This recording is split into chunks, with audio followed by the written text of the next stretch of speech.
Posani Krishna Murali YCP నేత సినీ నటుడు గత కొంతకాలంగా కోర్టులో రిమాండ్లో ఉన్నప్పటికీ కూడా ఈ రోజు ప్రధానంగా బెయిల్ మంజూరైనట్టయితే తెలుస్తుంది. దానికి సంబంధించి మనం చూడొచ్చు అతను అసలు ఎందుకు అరెస్ట్ అయ్యాడు ఏంటి అని కూడా మనం తెలుసుకునే ప్రయత్నం చేసినప్పటికైతే గత వైసీపీ ప్రభుత్వంలో ఉన్నప్పుడు చంద్రబాబు, పవన్ కళ్యాణ్, లోకేష్ పై కూడా వాళ్ళ కుటుంబాలకు సంబంధించి చాలా డీప్గా అనుచిత వ్యాఖ్యలు చేశారు. సో దానికి సంబంధించి కూడా పలు ఫిర్యాదులు అయితే రావడం జరిగింది. దాదాపు 32 ఫిర్యాదులు నమోదయ్యాయి పోలీస్ స్టేషన్లో. అయితే 17 స్టేషన్లలో అయితే కేసు నమోదైనప్పటికీ పలు స్టేషన్లు తిప్పుతూ కూడా పోసానిని అయితే అరెస్ట్ రిమాండ్ చేసి కూడా పోలీసులు హైదరాబాద్ నుంచి ఏపీకి తీసుకెళ్లడం జరిగింది. అదే విషయానికి సంబంధించి ఈరోజు బెయిల్ మంజూరైనట్టు తెలుస్తుంది. ఈ బెయిల్ కూడా గుంటూరు సిఐడి కోర్టులో కూడా ప్రధానంగా 5 కేసులు పెండింగ్లో ఉన్నప్పటికీ 5 కేసులకు కూడా దానికి సంబంధించి రిమాండ్లో ఉన్నారు పోసాని.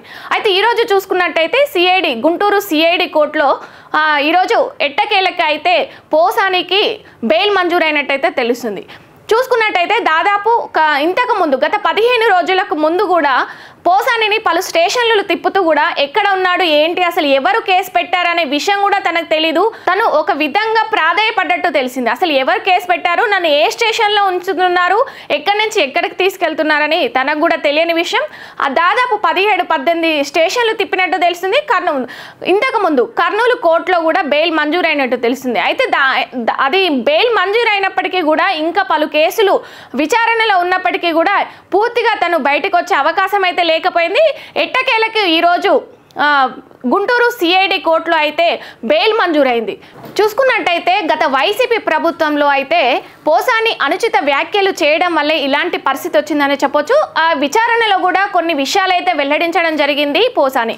అయితే విచారించినప్పటికీ వాళ్ళు స్క్రిప్ట్ రాసిచ్చారు, నేను కెమెరా ముందు వచ్చి చదివాను అని అయితే చెప్పుకొచ్చాడు.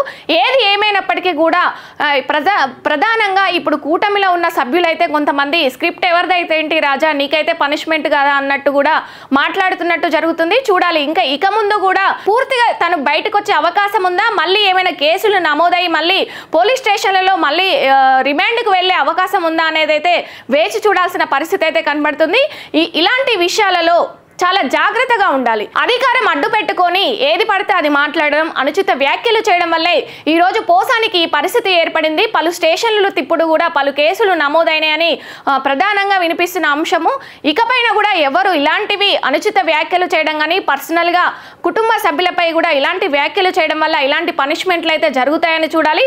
ఇక పోసానికి సంబంధించి అయితే 5 స్టేషన్లలో కేసులు పెండింగ్ ఉన్నప్పటికీ ఈరోజు గుంటూరు సిఐడి కోర్టులో అయితే బెయిల్ మంజూరైనట్టు తెలుస్తుంది. ఇక ముందు చూసుకున్నట్టయితే మరి ఈ బెయిల్ పర్మనెంట్గా ఉంటుందా లేక ఇకపైన ఏమైనా కేసులు నమోదయ్యి మళ్ళీ రిమాండ్కి వెళ్ళే ఛాన్స్ ఉందా అనేది అయితే చూడాల్సిన పరిస్థితి. Thank you.